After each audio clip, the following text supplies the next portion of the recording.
worked with Brandi at the American Cancer Society. So she actually hired me there. When I interviewed with her, she was scheduled to have Sullivan the next week. So she was definitely working till that last second with him. And I hear stories about people who maybe don't like where they work or don't like who they work for, but I could have not imagined having a better person to work for than Brandi. She was the best boss, best friend. She was just a wonderful person to see every day. We would have these meetings where we would go and have to talk to her about the things that were going on at work. And I would go in there and I would sit down and we would plan to talk about business, but it would be like 3 hours later of not talking about business at all. Talking about tacos. Yeah, all of the things. And she always came to our meetings with all of the snacks. So like I'd sit down and she'd like open her big drawer and it would just be like all of these goodies that we got to eat. And I know some of our coworkers were probably wondering what was going on in there because we were just laughing and just being obnoxious, probably. But she was just a wonderful person, and I went to her for advice, whether it was work related, whether it was personal. She was just such a great person to be around. And I know, like, anytime I had a bad time at work or I had a tough conversation that I had to have, she had a way with words, and she had a way with making me feel like it was going to be okay, and also diffusing the situation, whatever it may be. She was just the best. She's going to be missed. I know you have plenty to say. I'm going to lower this thing.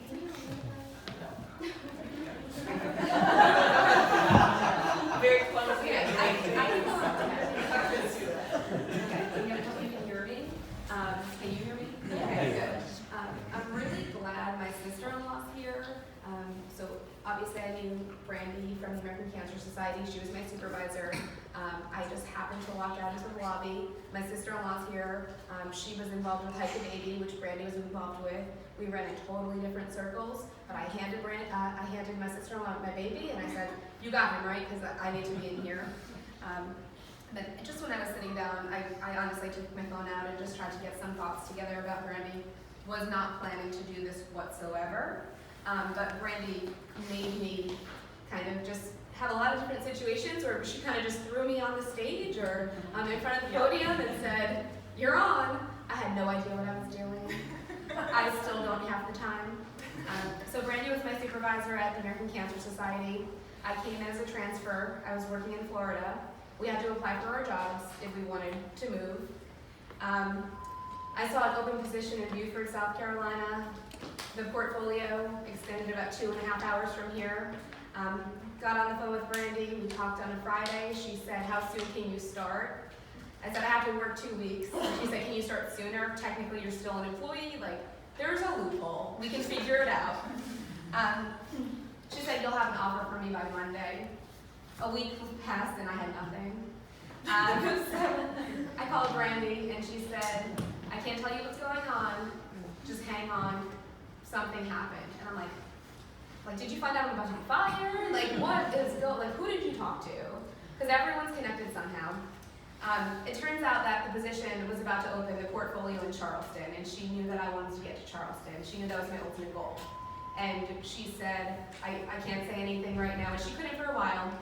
She said, "I want to put you where you're going to be the most successful." She said, "I want to put you where you're going to have the most tenure, where you're going to want to stay, and where you can really shine." So 4 months later, I finally came to Charleston. I didn't give my 2 weeks. I worked for 13 days. And then on a Friday, I packed up and I moved to Charleston. And then the next day, I saw John and Brandi and Sully then at a kickoff event.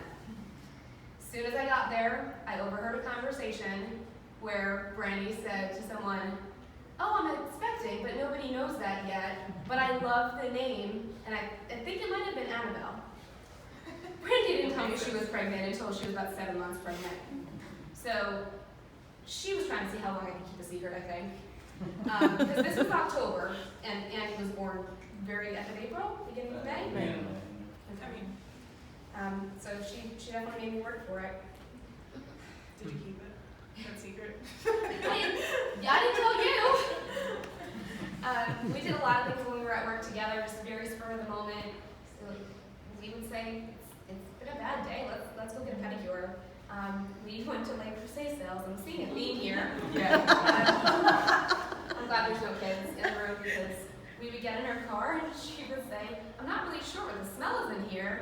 And then a little while later, she'd find a dirty diaper that was all wrapped up in the trunk and probably from a day ago from a diaper change. Everything that Brandi did, she put her family at the forefront. She instilled that customer service in us, always had that sense of kindness, always told us to take care of yourself, take care of your family. She told me to go take a yoga class on Wednesdays in the morning. I don't do yoga, but it was just something that she wanted me to do, just to have that work-life balance and to just put myself first. Brandi started out as a supervisor. She quickly became a mentor, and I'll never be able to put into words what type of friend she ended up being and how much she changed our life. Thank you.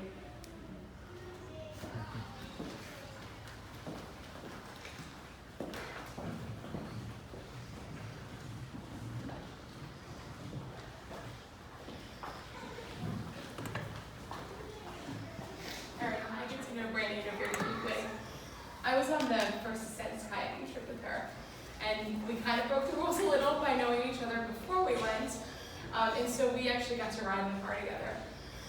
She actually came from Indiana, I think, on the way there, and she came in like a whirlwind. She came in and she called me up and she's like, can you meet me at the bottom of the mountain? Because my in-laws' cars won't go up the mountain. And so I pick up, and I met her in the van, and she's like, I gotta go get my in-laws. And I bring her, and I got Annie and Sullivan, and I'm walking in with them, and we're trying to keep it on the down low. We know each other because we don't know what rules we broke. And I'm like, hey everybody, here's these random children. And so we're all trying to get organized. We're trying to meet these people that we're going to be kayaking with a week. And we all get nicknames at First Ascents because they want us to separate from our cancer lives. And Brandi earned the nickname Trouble. And so I refer to her as Trouble. She's Trouble in my phone. And that's actually from our trip. And she just was a ball of laughs. And she was so much fun. And I, unfortunately, had to tell everybody at our FD trip that Brandi had passed away. And so I did get a lot of Brandi stories. And I want to share one with you because it's the one that kept coming up and it was so funny. We've had actually that's our whole FD group right there. We were in the North Carolina mountains on probably one of the rainiest weekends or weeks ever. The Nantahala was as high as it had been in 20 years, and we're beginner kayakers on going down the river. And they're like, okay, you're gonna make a hard left and you're gonna get to this eddy. And so out of the 11 survivors, 3 of us hit the eddy. And 3 of us and the others just kept going with Brandi at the eddy. And so she's kind of hanging on a tree, trying to hit the eddy. And one of the instructors who's trying to run out and get the rest of us says, okay, get your boat, get you out of your boat, go ahead, go on land. So Brandi just jumped out of her boat. They meant get your boat to land and then get out of your boat. So Brandi proceeds to hang on to this tree as her boat is now in the lake that the river ended at. And so all these instructors are getting us to the side of the river and getting us onto land. And we're all kind of walking around, and all of a sudden we hear, help, help. And we're like, is there somebody? We hear a voice. No, let's keep going. Help, help. And we kind of look around, and there is Brandi, just hanging onto this tree saying, you said to get out of the boat. So we had to save Brandi. And as John had mentioned, FD changed Brandi's life, it also changed mine. But I had the unique opportunity that after we went through this life-changing event, to then drive home with Brandi. And we got to debrief each other. And the amount of healing that went on in that car ride and on that weekend was amazing. So Brandi is a special place in my heart because she reminded me there's life after cancer. She reminded me that I can have a family and that I can move on from my experience. And I very much looked up to her for it. And I mean, as John knows, I've talked to John about it a few times. Being able to go on this trip with Brandi, I think was life-changing in so many ways. And it made us close in a way that I think other people would not have been able to experience with her. So on behalf of everybody from FD, we love Brandi and we will miss her greatly. And so, that's it.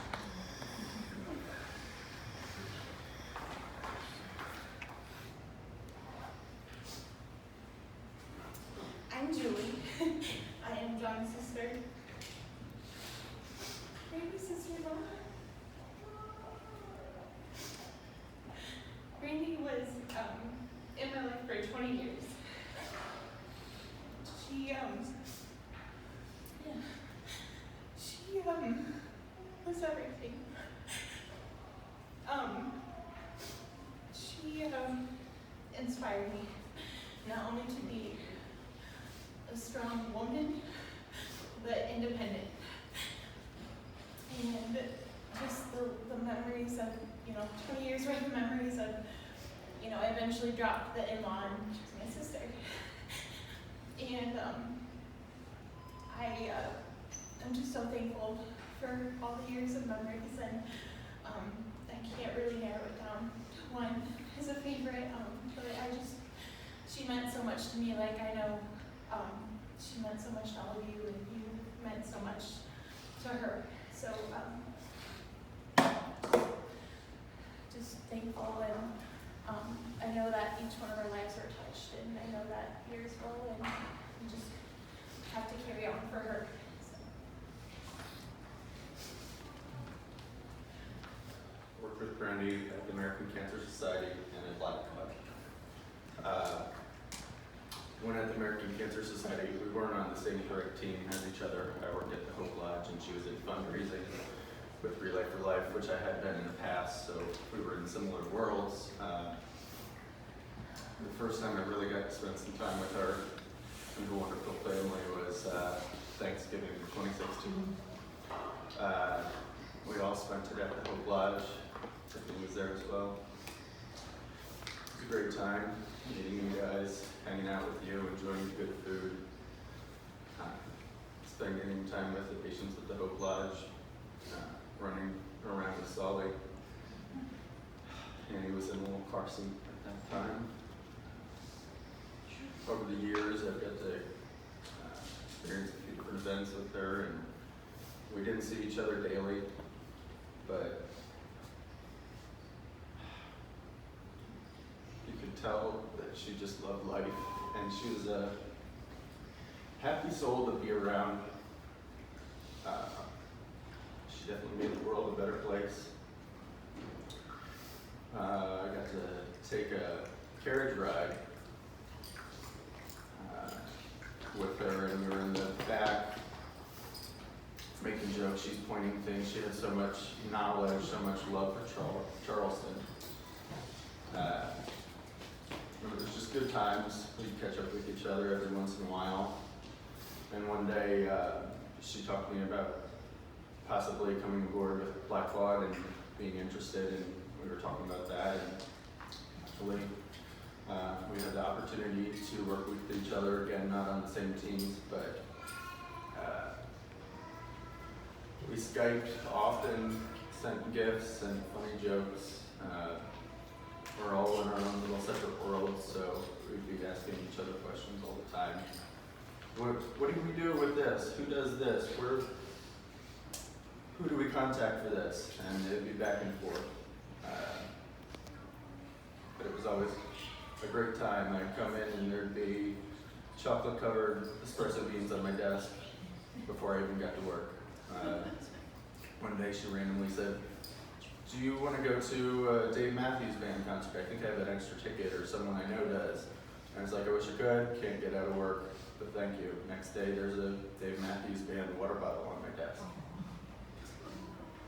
The generosity, the above and beyond the normal Call of Duty that anyone would think of doing. Little cards with those gifts too. Just so special. I don't know if there's another person like her out there. You didn't have to know her every day of your life and be there 8 hours a day. I mean, you all have said all these wonderful stories that you can all relate to. And we worked together at 2 different companies, but we were never directly next to each other. I didn't get to see her every day. But you felt like you're her best friend, even being around her for lunch, meeting for coffee, giving advice to me.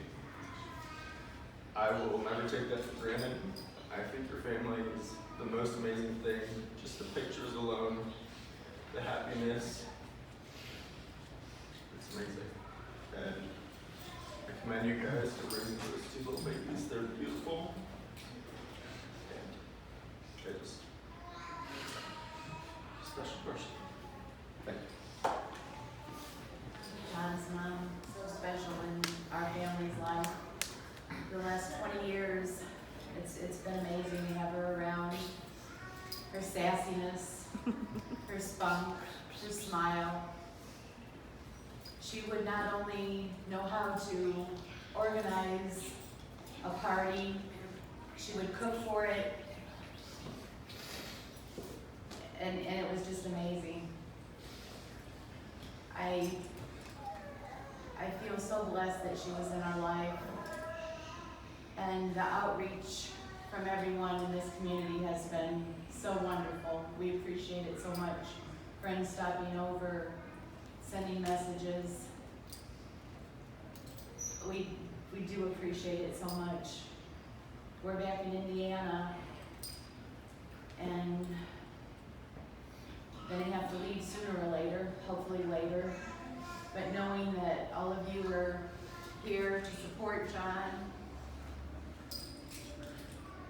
means everything, and that's gonna make our job back home a little easier. We appreciate everything everyone's done. There's not, like Julie had said, there's not one story I could tell. There's so many. Taking her to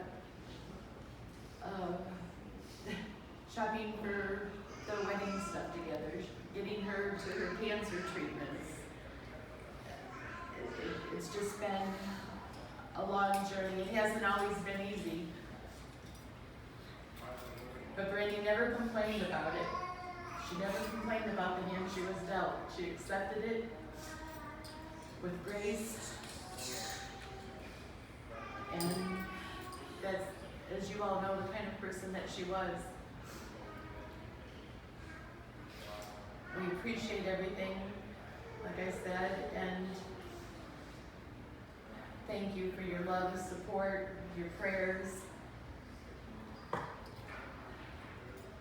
And I'm just very lucky that Brandi was in our lives and gave us 2 beautiful children. I look at the kids and see her at popcorn and movie night the other night, and Sullivan says, Angela, what movie you want? And she said, Nemo or whatever it was, and he's like, and he's like, all right, Grandma, you're up.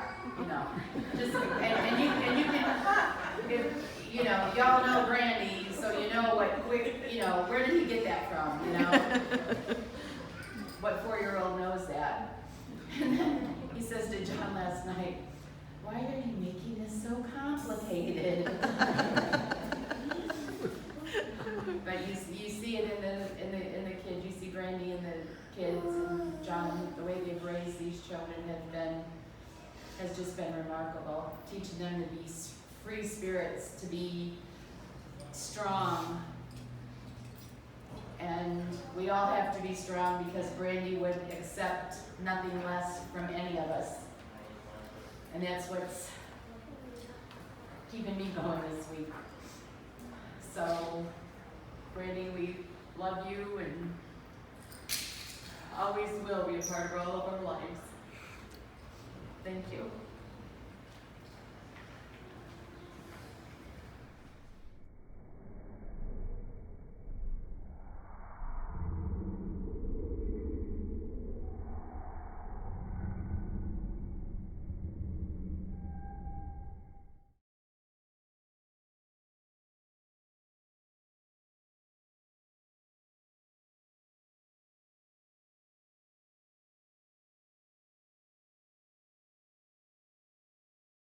Alex, I'm the older sibling of Jody and Zoe, and whenever John and Brandi got married, I was one of the kids that gave them the rings, and honestly, I was so scared of them as I first saw them. It's like, who are these big people? And I told my dad afterwards that it's like, who are those people? And they were like, oh, they're your cousins. I was like, who? And whenever I was about 13 years old, I asked Brandi the $1 million question. I was like, Brandi, what's the meaning of life? And she said, it's mainly how you learn from your mistakes and how you keep driving from it. And every day I asked myself that same question, and I remember what she told me. I wake up every morning and I just keep going. Every day, I keep moving with that same answer. I have many mistakes that I make every day. And no one's perfect. And every time, I just keep going, and I never give up. I'm 8 months away from my Eagle Scout. I still make mistakes today as a Star Scout. And I want to make sure I get that Eagle Scout. I'm so close that I don't want to give up. And John, Brandi's one of those people I will never forget in my life. 20 years down the road, I still remember what she said to me that day. I'm really glad that I met her. I got to talk to her. Every New Year's I get to spend with her. Every day I get to see her. It's one of those great days I won't never forget.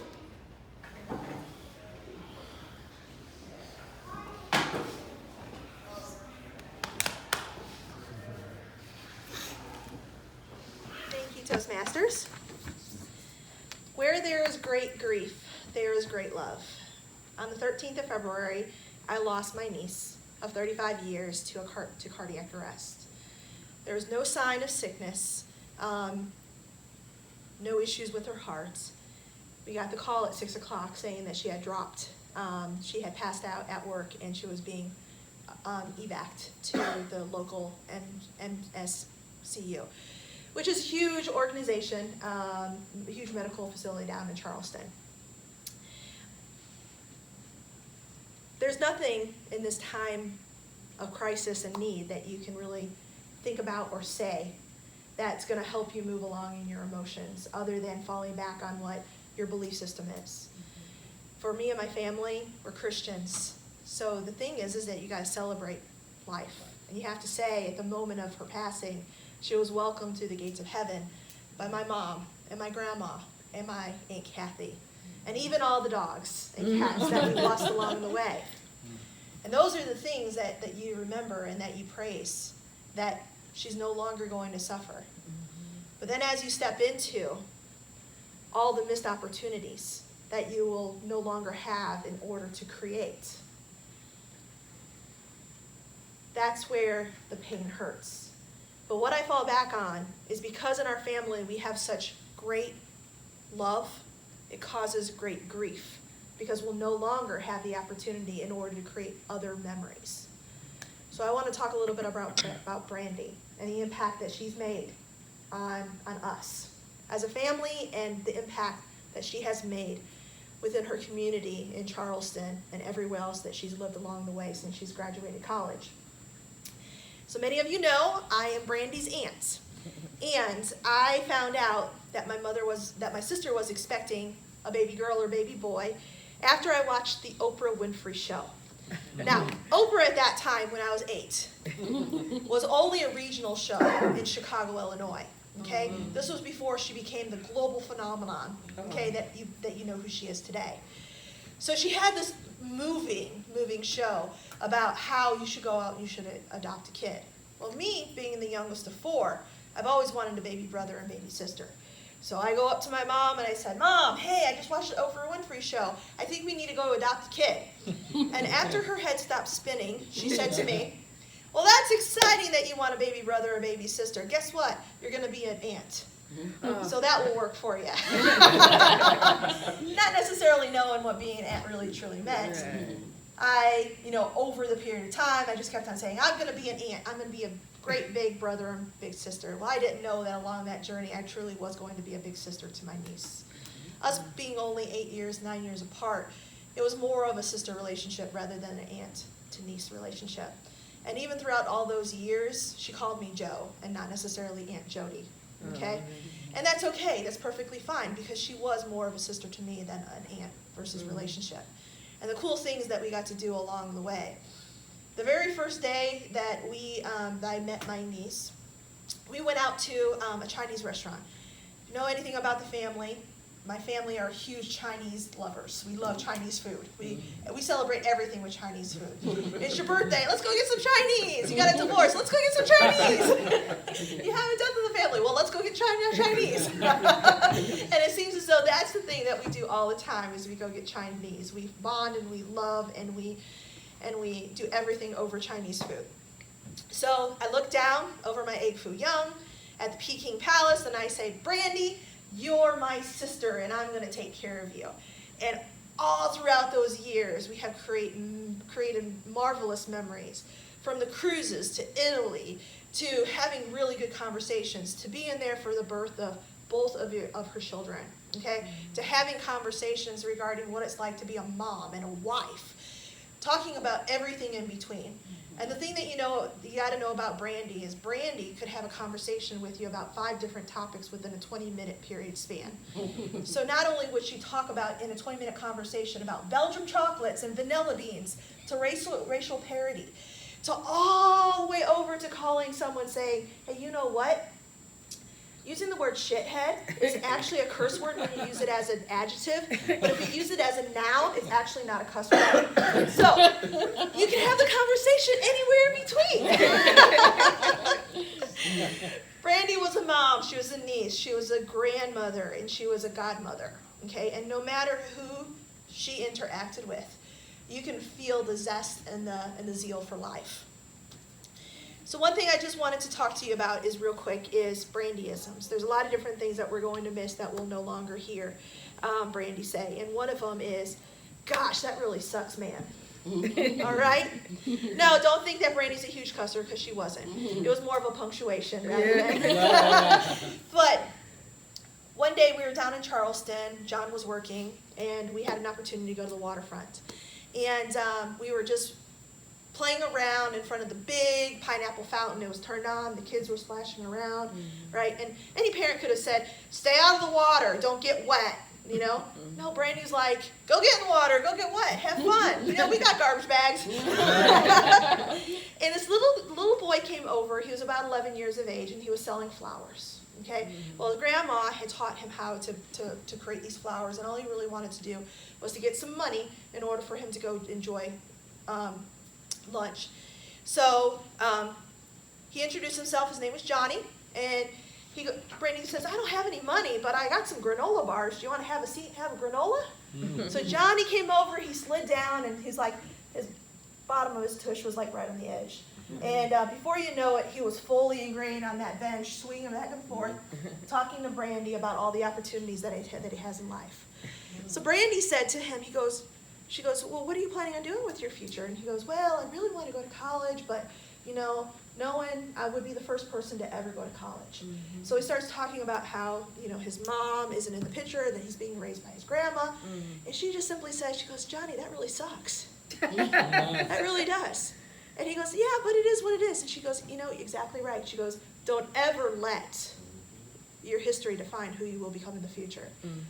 He goes, she said, I don't know what adversity you face now, but you have the whole world that you can conquer. And I know that I'll always remember you for the rest of my life. So he took out his photo book, and he showed Brandi and me pictures of everything that he designed. And lo and behold, she found $5 and bought a picture that he had drawn. And that picture is actually up in her apartment. So it's the simple things like that of being strong, because you never know who you are going to inspire. He will not ever know that Brandi is no longer of this world. But knowing that she had that 15-minute conversation with little old Johnny, and she could have imparted some knowledge to him to make him turn out to be the person who will become later on down the road. So we will miss Brandi, but always remember that where there is great grief, there is great love. Thank you.